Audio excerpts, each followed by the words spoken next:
Bom, pessoal, boa tarde a todos e todas. A gente está dando sequência aqui hoje ao nosso ciclo de seminários IE no Clima. Na nossa segunda palestra, hoje a gente vai ter a honra de receber aqui o trabalho que ganhou o Prêmio BNDES pelo Clima em 2022. O trabalho Não Basta Ser Tech, o choque de produtividade da soja transgênica no desmatamento e usos de solo no Brasil. Ele foi um trabalho que deriva da pesquisa de dissertação de mestrado do Lucas, orientado pelo professor Romero Rocha. O Lucas hoje é nosso aluno de doutorado aqui da casa, do programa de pós-graduação em Economia. Bom, e o Romero, além de nosso diretor de pesquisa, né, também é professor aqui da casa. E, enfim, é um trabalho já premiado, já consolidado, mas que a gente acha que pode aportar bastante para as discussões aqui. E é um prazer receber vocês dois aqui. Olá, gente. Boa tarde. Então, Bob já apresentou basicamente aqui como que esse trabalho começou, né, lá durante o meu mestrado, e aí rendeu esse fruto do prêmio, mas é um trabalho ainda em andamento, a gente ainda está fazendo aperfeiçoamentos, vendo onde mais a gente pode tirar resultados importantes para fomentar a discussão e a gente aprender mais sobre o tema do desmatamento e em relação à agropecuária e à intensificação agropecuária. Pode passar. Eu vou fazer primeiro uma introdução aqui breve sobre a motivação do porquê a gente estudar isso e introduzir também o cenário, né, em relação à soja e os usos do solo no Brasil. E depois o Romero vai entrar, de fato, mais nos resultados. Então, a gente começa aqui destacando, né, a importância da gente estudar tanto o desmatamento quanto o setor agropecuário. Primeiro, porque é um setor responsável por 73% das emissões de gases de efeito estufa no Brasil. Dentre essas 73, você tem a parte que é, de fato, emissão do desmatamento, né, e da produção agrícola também. E aí, se a gente compara, por exemplo, a emissão relacionada à produção agrícola com o setor energético, a gente vê que, no Brasil, especificamente, a produção agrícola é muito mais responsável pelas emissões de gases de efeito estufa, destoando da maioria dos outros países, principalmente os países desenvolvidos, né? Então, estudar desmatamento é importante por conta das emissões de gases de efeito estufa e também é importante por uma série de outras questões mais locais, né? Relacionado ao equilíbrio ecológico, a regulação hídrica, a qualidade do ar, a biodiversidade. E aí tem diversos autores que vão enfatizar a importância de você ter avanços de produtividade da terra para você ser capaz de produzir mais utilizando menos terra, né? Você ter um efeito de poupar a terra, né? Muito relacionado com uma discussão de transição florestal, que, enfim, não sei quem já teve contato, mas que vai dizer que a gente, conforme a produtividade da terra aumenta e a população cresce menos do que a produtividade, então a tendência no longo prazo é de que você tenha uma redução da utilização das terras, porque você não vai precisar mais de tanta terra para atender aquela mesma produção agrícola. E aí, o que a gente verifica na verdade, assim, no Brasil, é que recentemente você teve grande expansão de área agrícola, né, com altas taxas de desmatamento. Mesmo assim, a produtividade continuou aumentando e não foi suficiente para, no geral, diminuir a quantidade de terra usada. Então, quais seriam os efeitos, né, do choque de produtividade da terra, da intensificação agropecuária sobre os usos da terra e sobre o desmatamento no Brasil? E aí o objetivo do nosso trabalho ele se centra mais na identificação desse efeito do choque de produtividade da soja no contexto da introdução da semente transgênica da soja. E a gente vai identificar quais são os efeitos da introdução da semente transgênica da soja nos usos do solo nos 3 maiores biomas brasileiros, né? Mata Atlântica, Cerrado e Amazônia. Então, aí a gente bota 2 perguntas principais aqui, né? Como se fossem possíveis hipóteses. Então, se o choque de produtividade é capaz de poupar terra, é possível identificar esse fenômeno como indutor de uma trajetória de transição florestal? Então, teria sido a soja transgênica, a introdução da semente transgênica da soja, um indutor de um caminho para você poupar terra?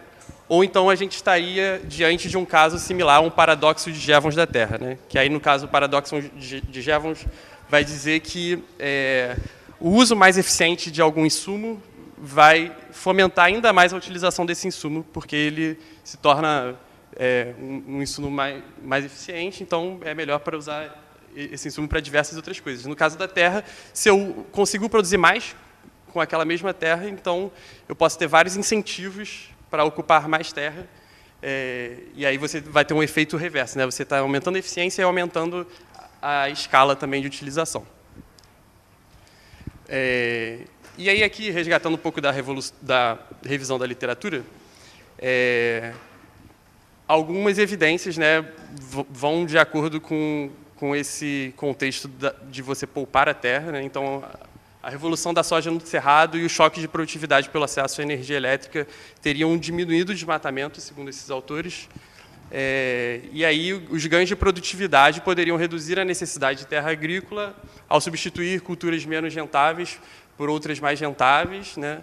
E, devido ao avanço tecnológico, você pode ter diversas outras spillovers, externalidades positivas para você melhorar o enforcement, melhorar a aplicação da lei, né, sobre desmatamento, enfim. Então, a gente destaca, em contraponto a esses autores, que outras coisas importam também, né? Então, importa elasticidade, preço da demanda, preço da terra, definição de direitos de propriedade. E aí, nesse caso, a gente tem uma ambiguidade. Pode ser que você esteja poupando terra, ou pode ser que você tenha, de fato, um paradoxo de Jevons da Terra. Aí, aqui, já dando um pontapé aqui na parte mais dos dados, né, e do cenário que a gente tem, eu vou fazer um pequeno resumo de como que os usos da terra avançaram nos últimos 30 anos nos 3 biomas selecionados, né, Mata Atlântica, Cerrado e Amazônia. Então, na Mata Atlântica, que a gente verifica que a soja teve uma grande expansão no período entre 90 e 2020. A cana também expandiu muito, que são os 2 usos agropecuários, na verdade, agrícolas, né, mais extensos, né, no Brasil. Em contrapartida, na Mata Atlântica, houve uma diminuição de pastagem de outras agriculturas temporárias, e também teve um aumento da transição de floresta para outros usos agropecuários. No entanto, enfim, a floresta, na Mata Atlântica, você teve um movimento de pegar vários usos agropecuários e ter uma revegetação, né, e aumentando a área de floresta em cima do que antes era a área de pastagem. Esse bioma é um bioma já consolidado, que tem o seu uso do solo mais consolidado, né, já tem uma ocupação antrópica muito extensa, então você tem essas características aqui. E aí, o que a gente verifica é que, nesse período, usos como pasto e o mosaico foram intermediários para você ter a ocupação da soja, ou seja, normalmente você não tem uma ocupação de floresta diretamente para a soja, você tem uma ocupação de floresta que se transforma em um uso menos produtivo como pastagem, e aí depois sim se transforma em soja, né? E a agricultura temporária também, outras agriculturas temporárias também teria sido intermediário entre pastagem e soja. Então, a ideia é que você tem pastagem na Mata Atlântica que, aos poucos, vai se transformando em outras agriculturas temporárias até chegar em uma área de soja. E no Cerrado a gente tem um cenário parecido, só que a expansão da soja foi ainda maior, né, mais significativa. Mas, assim, as tendências são bem parecidas entre Cerrado e Mata Atlântica. A gente verificou aqui transições intermediárias, sugerem algumas trajetórias como pastagem, florestas e formações naturais virando agricultura temporária, outras agriculturas temporárias, e depois virando soja. E pastagem e agriculturas temporárias virando os mosaicos. Esses mosaicos, na verdade, são usos meio híbridos de pastagem e de agricultura, para depois virarem cana de açúcar e usos mais produtivos. E aí, aqui na Amazônia, é um bioma menos ocupado, né, pelo homem, a gente tem um cenário um pouco diferente, né? Em 1990, praticamente a soja era inexistente, e aí ela passa para 5 milhões de hectares em 2020, e você tem uma pequena expansão também de outras agriculturas temporárias. E aí o que a gente observa, em termos das transições no período, é que floresta foi o uso que majoritariamente cedeu área para soja e pasto, só que isso não acontece de uma forma direta. A floresta não vira diretamente soja. A floresta, primeiro, ela é ocupada por pastagem, depois, talvez, por uma outra agricultura temporária menos produtiva, e aí só então ela vira soja. Então, isso aqui depois vai ser importante para a gente discutir os resultados, a gente entender como que é essa fotografia, essas fotografias entre 90 e 2020.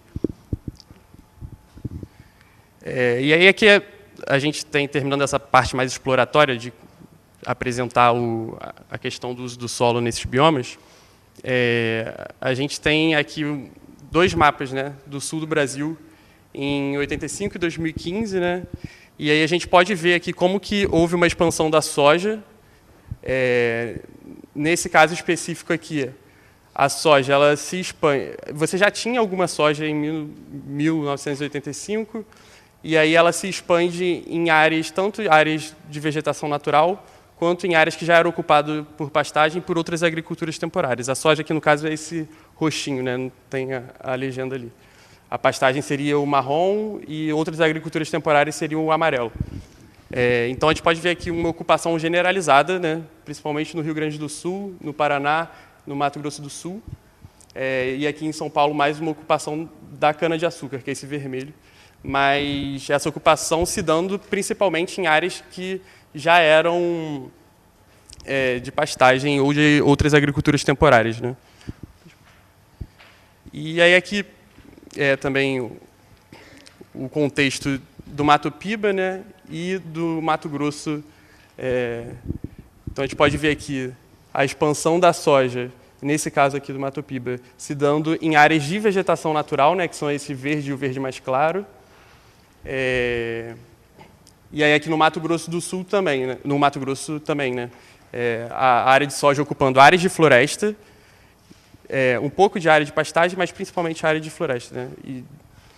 E o interessante é, a gente juntando isso com a informação anterior, saber que, apesar da área de soja estar ocupando a área de floresta, essa ocupação ela não é imediata. Primeiro você tem uma ocupação de outros usos menos produtivos, como pastagem e outras agriculturas temporárias, e aí depois, com o tempo, a soja vai se estabelecendo, né? Então, esse aqui é um recorte mais direto entre um período inicial e um período mais recente, e a gente pode ver que a soja ocupou essas áreas de floresta, mas essa transição ela não se dá de uma vez, ela se dá através de transições intermediárias que acontecem no uso do solo. Aí agora eu vou passar mais para a parte dos resultados e da metodologia, e o Romero vai tomar aqui meu lugar. Então, boa tarde a todos, todas. O que a gente fez, então, né, para tentar pensar como que a gente ia medir o efeito do choque de produtividade que foi o surgimento da soja transgênica, né, sobre os usos de solo no Brasil. Então, a primeira coisa que a gente fez foi se basear em um outro trabalho que já estava bem consolidado, que foi o trabalho da Paula Bustos, tá? Que ela fazia ela olha para...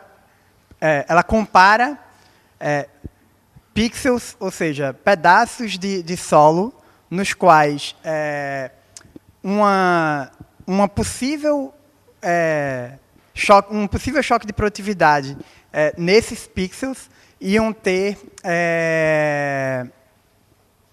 um efeito muito grande sobre a própria produtividade daquele solo, com outras regiões, ou seja, outros pixels, nos quais um choque de produtividade não daria um aumento tão grande assim em relação à produção de soja. Então, qual que é a ideia aqui? A ideia é pegar como choque de produtividade qual que é a diferença em termos de produção potencial naquele pedaço de terra, se tiver algum choque de produtividade, algum choque de produtividade em algum insumo ou em alguma questão relacionada à mecanização ou alguma coisa desse tipo que aumenta a produtividade para uma produtividade mais moderna, em relação a a produtividade quando você tem uma produção menos moderna, tá? E por que isso é importante? Porque em alguns lugares, dependendo tanto de como que é o solo daquele lugar, como também de questões relacionadas a transporte e outras coisas, você vai ter... Não vai ter uma diferença tão grande assim se você tiver uma mudança de nível de produção para uma produção mais moderna e uma produção tradicional. Quer dizer, em alguns lugares, a diferença entre a produção moderna e a produção tradicional vai ser muito grande, porque ali tem um potencial grande para um aumento de produtividade muito grande, enquanto que em outros lugares, mesmo que você faça uma produção mais moderna nesses outros lugares, você não vai ter esse aumento de produtividade tão grande assim. Tá? Então, a diferença entre a produção numa produção mais moderna para uma produção menos moderna, ela vai variar de onde você está, em que tipo de solo você está, que tipo de região que você está, se tem um porto perto, se não tem um porto perto. Então, tudo isso vai importar para essa diferença entre o high level input, que a gente está chamando aqui, e o low level input. Tá? Então, qual que é a ideia? Daqui a pouco eu vou falar sobre isso mais para frente para vocês. A ideia do paper seria comparar, então, como se a gente estivesse fazendo... quando vocês ouvem das notícias aí da questão da vacina, né? Está dando a vacina para alguns e não está dando a vacina para outros, e comparar aqueles indivíduos que você está dando a vacina, que foram escolhidos aleatoriamente, né, por sorteio, e indivíduos que você não está dando a vacina. Né? Aqui a gente faz uma coisa bastante parecida. A gente compara aqueles pixels, né, aqueles lugares onde o solo tinha um potencial de aumentar a produção muito grande, né, com aqueles pixels ou aqueles lugares no qual o solo não tinha esse potencial, onde mesmo com a soja transgênica você não vai produzir de uma forma tão diferente do que você produzia antes da soja transgênica. Então, essa é uma das nossas variações, né? Olhar para o pixel, para um mapa de pixels, nos quais o potencial de produção de soja lá, se ela for produzida de uma forma mais moderna, ela vai ter um potencial de produzir muito mais do que caso ela seja produzida de uma forma mais tradicional. Tá? E comparar isso com os pixels que esse potencial não é tão grande assim. Tá? E aí, além disso, qual é a outra variação que a gente tem? A introdução de um choque de um novo insumo muito mais produtivo, né, que seria a questão da soja transgênica. Então, a ideia é que, a partir de 99, a soja transgênica passou a ser utilizada no Brasil. Tem uma discussão aí, porque ela foi regulamentada um pouquinho depois, em 2003, se eu não me engano, mas já tinha discussão sobre a regulamentação desde de 1999 e o uso começou a ser feito em 99, então a gente resolveu, depois se o Lucas quiser pode complementar um pouco em relação a isso, mas a gente resolveu colocar 99 como a nossa variação. Né? Então, qual é a ideia aqui? A ideia aqui olha para aqueles lugares onde o fato de existir soja transgênica não deveria importar em quase nada, ou seja, que o choque de produtividade vai ser zero. Né? Você tem lá a soja transgênica, ela vai produzir praticamente a mesma quantidade em termos de produtividade que uma soja tradicional. E compara com os lugares onde a soja transgênica vai fazer com que nesses lugares você tem um aumento de produtividade muito grande. Você vai produzir muito mais soja com a mesma quantidade de terra por causa da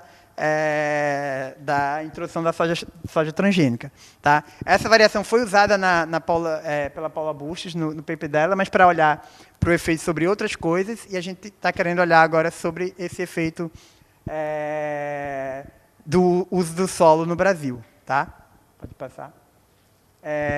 O que a gente faz? A gente usa o Map Biomas, que é uma base de dados pública, tá? Vocês podem entrar lá no site deles e baixar no próprio site, que é uma base de dados que apresenta justamente algumas categorias de uso de solo no Brasil, de 1985 até os anos mais recentes. Tá? Então, lá você tem essas categorias aqui, que a gente agregou nessas categorias que vocês estão vendo aqui na esquerda, tá? Mas eles desagregados são mais de...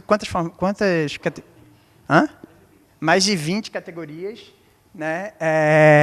E você pode... A gente agregou para ter categorias mais agregadas que a gente fosse utilizar na nossa pesquisa. E usamos principalmente essas categorias aqui, tá? Florestas, muitas vezes a gente juntava floresta com formação não florestal, formação natural não florestal, né? Porque de alguma forma também é uma formação natural que não deveria ser usada para outras coisas, né? Enfim. Então a gente usou principalmente floresta, pasto, soja e agricultura temporária nas nossas regressões. Mas a gente fez essa agregação aqui para ter essas categorias aí que são mais utilizáveis, né? Porque senão fica base de dados muito granulares. Né? Pode passar? Então, o que a gente fez? A gente considerou o período pré-tratamento de 93 até 98, considerou o período pós-tratamento, né, a partir da revolução da soja transgênica, de 99 até 2012, construiu algumas variáveis dependentes, que eram aqueles usos do solo que eu comentei com vocês, floresta, pasto, agricultura temporária e soja, ou em termos absolutos ou em logaritmo natural, e usou como variáveis de controle unidades de conservação, de proteção integral e uso sustentável, e também usamos dados climáticos como variáveis de controle. Tá? Então, precipitação, temperatura. E qual é a nossa variável de interesse? A nossa variável de interesse é o choque potencial de produtividade da soja transgênica. Né? A gente quer ver o que a gente estava esperando. A gente estava esperando que nos pixels onde esse potencial é mais alto, não deveria ter efeito nenhum até chegar em 99, né, porque não tinha uma nova forma de produzir, não tinha nenhuma mudança na forma de produzir, e deveria ter algum efeito pós-99. Né? Em especial, deveria ter um efeito de aumentar a própria produção da soja, e os outros a gente não sabe muito bem. Depende um pouco da historinha que o Lucas estava contando quando ele estava mostrando aquelas transições, que eu vou comentar quando a gente mostrar os nossos resultados. Tá? Mas, em geral, a ideia é que em terras mais consolidadas você tivesse a soja expandindo onde você já tinha pastagem, né? Mas em terras que você ainda está consolidando, você tem essa transição intermediária. Né?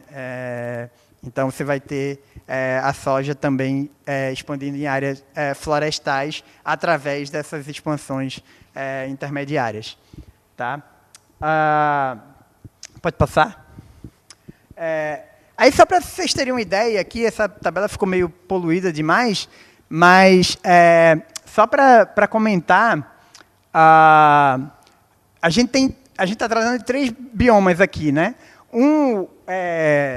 O pixel da gente é mais ou menos 9 km por 9 km.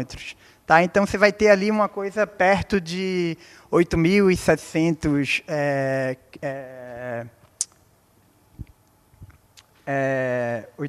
8.700 km², né? Hectares, desculpa. 8.700 hectares.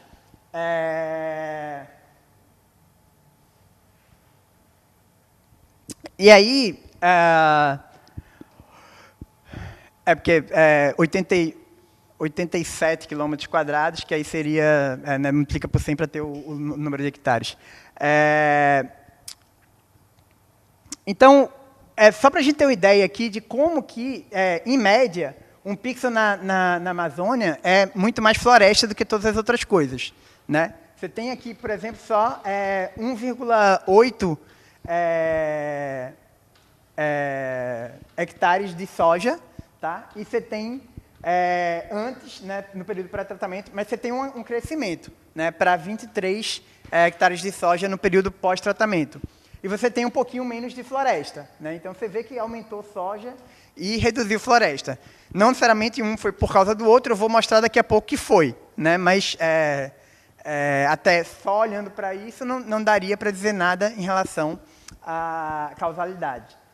E também você tem um aumento também de pasto aqui na Amazônia, e o pasto ocupando aqui dos 8.700 hectares, o pasto ocupa em média 646 ali, de cada um desses pixels, né? O pixel que é esse quadradinho 9 por 9 quilômetros.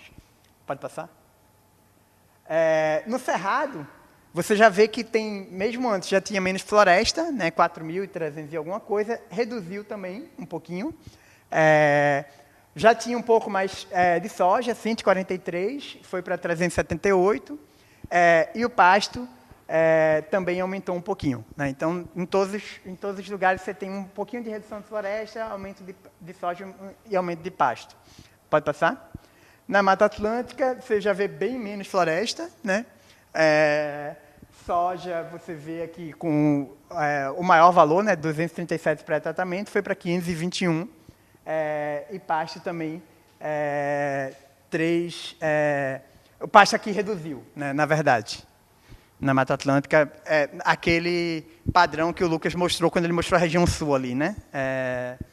Mata Atlântica tem bastante aquele padrão. Então, pasto reduzindo, outras agriculturas mais modernas aumentando, e floresta reduziu. E floresta ficou praticamente estagnado, né? Pode passar? Então, de novo, a nossa ideia, para a gente olhar o efeito causal da introdução da soja transgênica sobre os usos da soja, a gente precisaria de alguma variação mais exógena, né? Primeiro, a gente precisaria definir alguma variação que fosse uma variação cross-section, né? Que fosse diferente de um lugar para outro. Então aqueles dados lá da variação potencial por causa de qual a região que você está, de qual tipo de solo, etc., que faz com que o potencial para usos mais modernos seja muito maior do que em outros lugares. Isso cria a nossa variação cross-section, né? Quer dizer, vai ter alguns lugares que você tem aquele potencial e a gente interage isso com a variável de pós-tratamento. Então, a ideia aqui é olhar, nesses lugares, como que era antes da introdução da soja, como que virou depois. Né? Então, pensa assim, vamos pensar, aqui não tem aquele, que nem no caso da vacina, né? Que tem um grupo de tratamento e um grupo de controle. Mas é como se tivesse. Né? Pensa o grupo de tratamento sendo aqueles quadradinhos, aqueles 9 por 9 quilômetros que eu comentei com vocês, que tem essa diferença muito grande. Né? Ou seja, que se tiver alguma mudança de produtividade ali, isso vai dar uma diferença muito grande em termos de produção. Né? Então, considera isso o teu grupo tratado. Vamos comparar esse grupo com o grupo que, mesmo que você tenha uma revolução tecnológica, naquele quadradinho ali, você não vai conseguir produzir muita soja. Tá? Por diversas razões que eu estou comentando aqui. Então, esse vai ser o teu grupo de comparação. Você vai comparar aquele grupo que tem um potencial grande por causa do tipo de solo, por causa da região e etc., com aquele grupo que não tem um potencial grande de produzir muito mais quando você passa a ter um novo insumo mais produtivo. Tá? E você vai olhar para isso antes e depois da introdução da soja transgênica. Então, você vai comparar esses dois grupos antes da introdução. Eles deveriam ser iguais, não deveria fazer muita diferença. Né? Só que depois da introdução da soja transgênica, aí sim, esses quadradinhos que têm grande potencial deveriam estar aumentando muito a produção de soja e o que vai acontecer com as outras coisas a gente vai ver aqui nos resultados. Tá? Pode passar? Então, começando pela Amazônia, o que acontece? Acontece o seguinte, como eu falei para vocês, aqui eu deveria encontrar exatamente esse padrão aqui, né? Que é o quê? A soja não deveria aumentar muito no período pré-tratamento, porque não tinha nenhum revolução de insumo, né? Não tinha nenhum avanço tecnológico que fizesse aqueles quadradinhos que têm esse potencial crescer mais do que os quadradinhos que não têm esse potencial. Né? Aqueles grids ali, pedacinhos de terra que têm mais potencial, não tinha nenhuma mudança de insumo, nenhuma inovação tecnológica que fizesse eles crescerem mais do que os quadradinhos lá, do que os pedacinhos de terra que não têm esse potencial. Então, eles deveriam ficar mais ou menos sem ter muita diferença entre eles. Né? Mas depois que começou a ser usada a soja transgênica, eu esperaria ver um aumento da produção de soja transgênica ali, porque passou a ser mais atrativo produzir naqueles quadradinhos onde o potencial era maior, né, do que nos outros, né, do que no teu grupo de comparação. Esses coeficientes aqui te dão exatamente a diferença entre os dois em cada um desses períodos aqui pós-tratamento. Né? Então, por exemplo, aqui, o ponto 5 aqui é um efeito de 50% a mais de soja nesse quadradinho. Então, se você lembrar, era embora pareça um efeito muito grande, mas é porque o uso de soja nesse bioma era pequeno, né? Na Amazônia era, sei lá, 1,8, sei lá. Aí, se isso vai para 2,7, já é 50%, né, de aumento.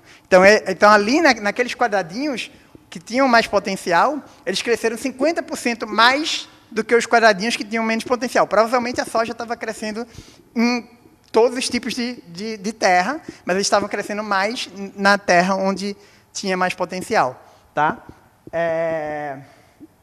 Então, o que esses coeficientes te falam é isso. Só que o que é mais engraçado é o que é mais interessante é, isso é um efeito bem, assim, eu deveria ver isso mesmo, né? Não é muito surpreendente que uma inovação tecnológica me dê mais produção de soja. Tá, mas o que aconteceu com as outras coisas, né? E aí você vai ver que você tem redução de floresta na Amazônia, e não é que tem mais redução de floresta, a gente já tinha visto, né? Mas aqui você tem mais redução de floresta nos quadradinhos que tinham maior potencial para usar soja. Né?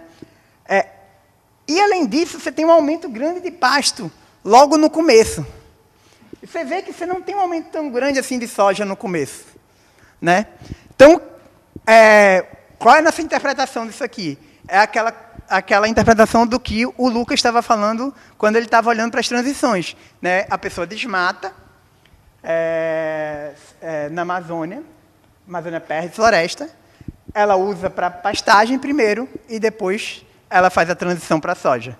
Tá? Então, esse padrão é muito condizente com as matrizes de transição que o Lucas estava mostrando anteriormente.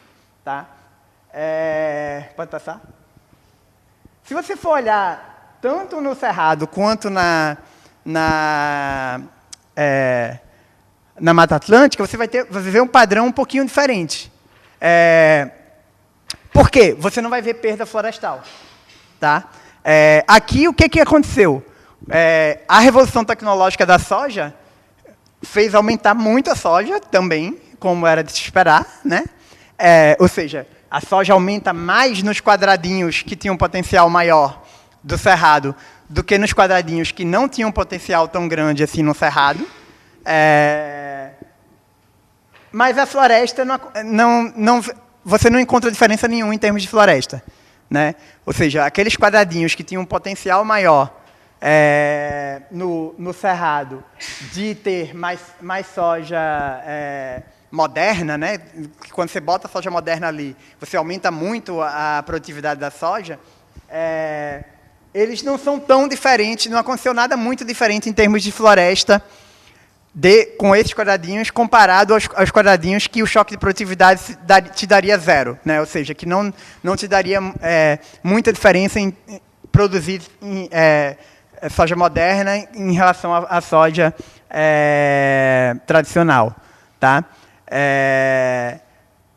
Qual é a nossa interpretação aqui? É que no Cerrado, como já tem muitas áreas abertas, consolidadas, a soja se expandiu com a pastagem diminuindo. Né? Então, esse resultado aqui é bastante interessante, né? Que a gente viu na Amazônia que a pastagem aumentou nos lugares onde você tinha potencial de crescimento da soja. Aqui, a pastagem diminuiu. Né? Então, a soja ela se expandiu aqui com o choque de produtividade, ela se expandiu em cima de uma redução de pastagem. Tá? Próximo. E a mesma coisa acontece na Mata Atlântica. Tá? Exatamente a mesma coisa, a soja se expandindo de uma forma muito mais imediata, né, do que na Amazônia, mas também sob pastagem. Pode passar? Então, as considerações finais, o choque potencial na produtividade de soja incentivou a expansão das áreas de soja nos 3 biomas, mas principalmente nos mais consolidados, né? Mas também na Amazônia, como a gente viu lá no primeiro slide de resultados. Parece que a soja se expande nas áreas mais consolidadas, né, que são no Cerrado e Mata Atlântica, que tem mais área aberta. Ela se expande principalmente em cima da pastagem, e na Amazônia ela se expande também em cima da floresta, embora não seja de forma tão imediata assim, né? Passe ali na verdade, sim, o efeito sobre floresta é até bem rápido, mas você não vê a soja se expandindo tão rápido. Você vê a floresta caindo primeiro, aí vai para a pastagem e depois chegando a soja lá. Né? Então, a gente começou a pensar sobre...